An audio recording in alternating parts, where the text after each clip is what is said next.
Vamos então agora calcular os demais parâmetros desse planejamento fatorial, que a priori era um planejamento fatorial fracionário e dessa vez se transformou num planejamento fatorial completo em duplicado. Reparem que as duplicadas são bem concordantes, né? Algumas variações nós temos aqui, por exemplo, na condição mais, mais e menos, mas do resto a repetibilidade é muito boa. Aqui na condição mais, mais e mais, temos também uma diferença de 40 para 33. Primeira coisa, vamos calcular a variância. Depois, o número de réplicas que nós temos, o grau de liberdade para cada experimento. Vamos ponderar essa variância, variância vezes o número de graus de liberdade. Nós vamos calcular os coeficientes e os coeficientes elevados ao quadrado. Tá? Todos esses parâmetros. A variância, nós vamos usar a função var do Excel, já está aqui nas mais usadas. Nós temos duas réplicas para cada experimento. Grau de liberdade 2 menos 1. Cada conjuntinho, cada par de experimento tem 1 grau de liberdade. Variância vezes os graus de liberdade. O coeficiente, nós temos aqui um 2 à terceira, então os coeficientes são 8 coeficientes iguais a 1 quarto. 1 sobre 4, 0,25. Esses valores ao quadrado.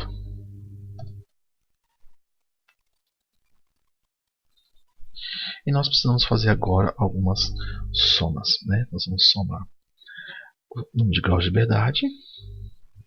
Nós vamos somar a variância vezes o grau de liberdade e os coeficientes ao quadrado. Então, nós vamos calcular a variância experimental. A variância experimental é igual a variância vezes o grau de liberdade somado, dividido pelo número de graus de liberdade, né? A média ponderada das variâncias foram calculadas, deu que quase 8. O erro experimental, que é a raiz quadrada dessa variância, nós temos aqui um valor de erro igual a 2,8 picos, né? 2,8 sinais cromatográficos. Nós temos a variância de um efeito.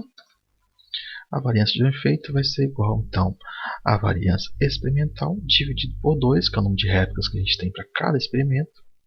Tudo isso vezes a somatória dos coeficientes ao quadrado. Essa é a variância de um efeito.